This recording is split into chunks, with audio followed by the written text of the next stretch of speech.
Hey, how's it going? John from Branson Cerakote and Laser here.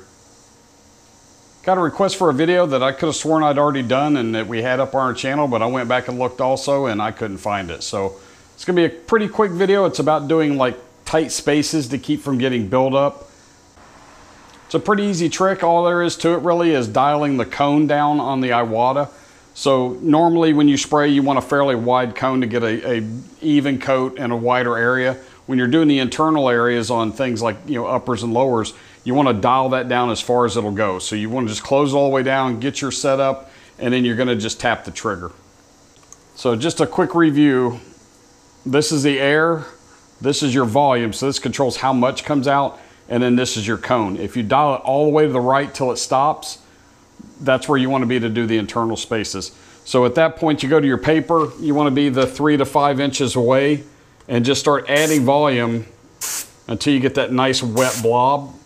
You don't want it so heavy that it kind of piles up on your paper and then starts to look like it's going to run, but you don't want it so thin you can see through it.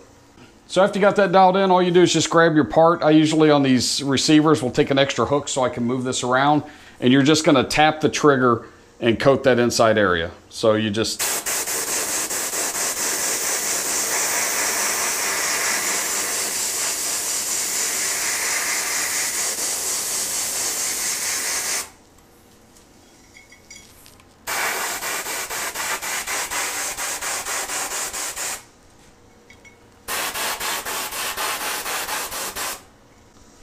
So it's a pretty easy technique. A couple of things that I'll cover on that. The reason why you want to dial it down is so you can control where that flow goes. Obviously on something like an AR upper or lower, it's aluminum. You're not really preventing corrosion. What you're doing is basically just changing the color and adding a little bit of protection in there. The other thing I get asked in training especially is why don't we just hold the trigger down with that nice small cone and just coat it like you do on the outside where you're doing nice passes. The best advice I can give you on that is it's a lot easier to control when you're just tapping and you can see what each spray does on the inside so you don't get too much.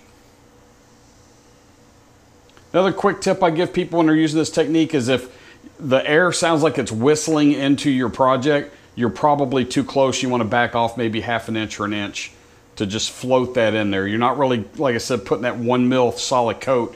You're just coating it enough to give it some protection.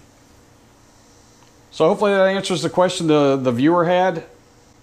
And if I didn't quite cover it or you still have a question, just leave me a message down below and I'll be happy to answer that. As always, thanks for watching. Don't forget to like, subscribe, comment, and share. Check us out at BransonCerakote.com for all your stencil and laser needs. Have a great day.